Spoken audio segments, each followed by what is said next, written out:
Hey there, welcome back to Throne FC. Today, we'll be looking through 10 teams who at the moment look set to have an extremely disappointing season. Many of these picks will be shocking or controversial, so make sure you stay until the end and leave your opinion in the comments. So without further ado, let's get right to it. Starting out with Manchester United. I had already mentioned in previous videos that the signing of Mason Mount isn't what would catapult the Red Devils into title contenders. Add that to their lack of quality in attacking options and you're set for disaster. Looking at their team this year, I can't see any clear improvements from last year except for the goalkeeper position. But a goalkeeper isn't gonna put your club in the Champions League by himself. You need more efficiency up front, and Rashford and Antony continue to underdeliver. Considering that the competition got even fiercer this year, I am almost certain that we will not see United qualifying to the Champions League by the end of the season.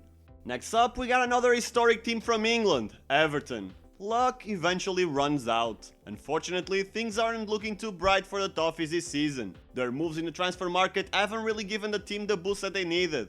Over the past 2 seasons, they've narrowly escaped relegation, and it seems like this season they might not be that lucky. Everton is pinning their hopes on Sean Dyche's rough and tough tactics to make a difference, but the team's lineup lacks the overall skill and depth required to survive the increasingly tough battles to avoid relegation.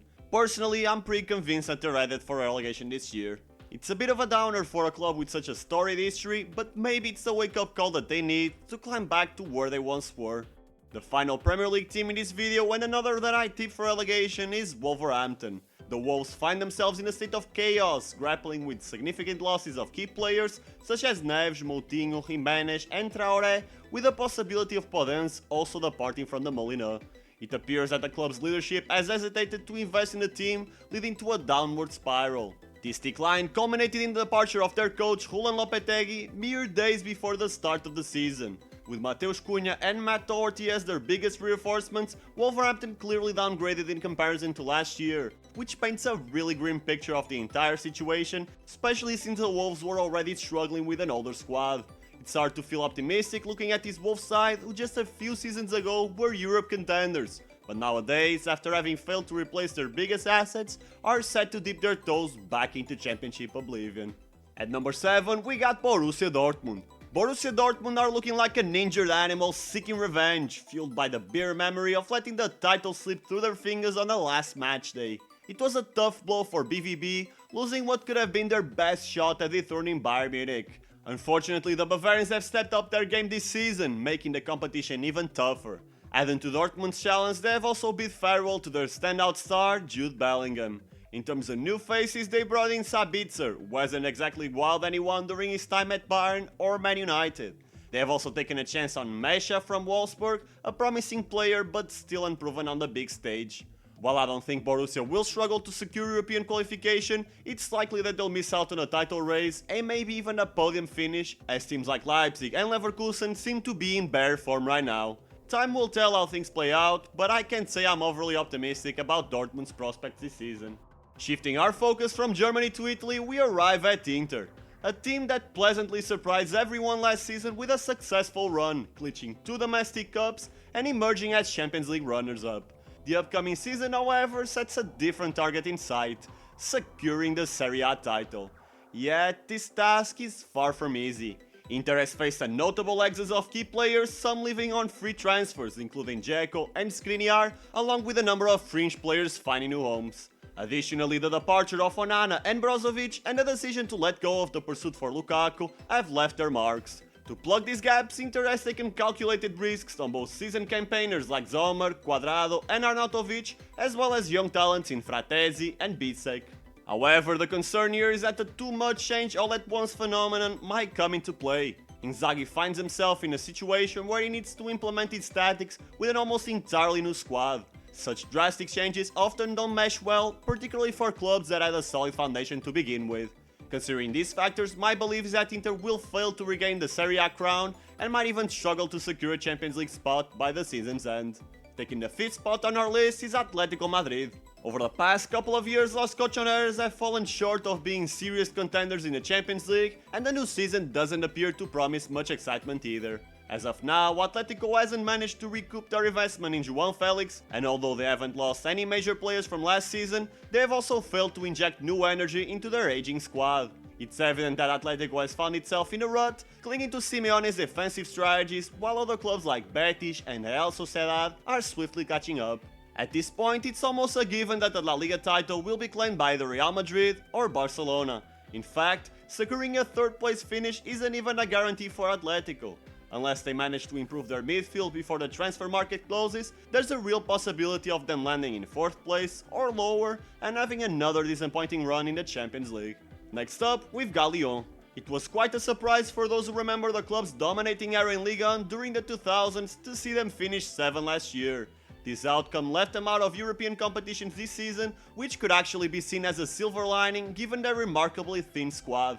Faced with transfer restrictions, Lyon once again struggled to strengthen their team and adequately replace the likes of Dembélé, Aouar and Lukeba. This perpetuates their ongoing issues and places even more pressure on Lacazette to deliver the goals. The ray of hope for the club lies in their academy, which has produced some true talents like Bradley Barcola, now an integral part of the squad. Nonetheless, with such a limited roster, any injury setback could easily derail their entire season.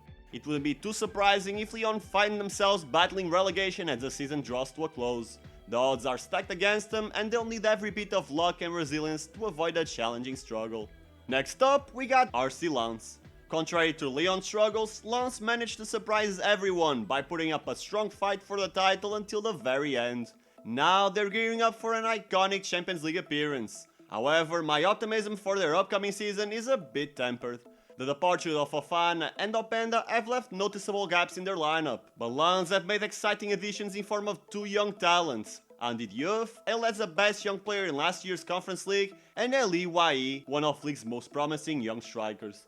Nevertheless, considering the increased number of matches they'll face in the Champions League, I believe they should have been more active in the transfer market and acquired experienced players. Given their current approach, my prediction leans toward Lens underperforming compared to last season. It's likely they'll regress to a mid-table finish and potentially find themselves at the bottom of their group in the Champions League. Next up, we got FC Porto. Historically, these Portuguese giants have consistently been a force to be reckoned with in the Champions League knockout rounds, while always putting up a challenge for the league title. However, the upcoming season might bring some changes to this familiar scenario.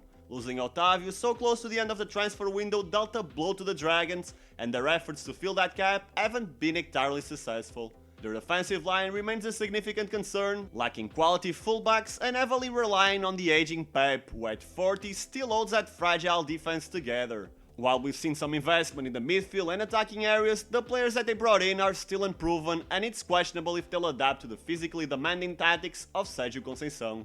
And speaking of Conceição, the coach is also not guaranteed to continue in the club. He has had several issues with referees and the board of directors and could still leave to Italy. Should this scenario unfold, my prediction is that Porto could find themselves finishing outside the top 3 for the first time since 1976. The challenges are numerous and the stability that has long been associated with the club might be at risk. And to wrap up our list, we got PSG.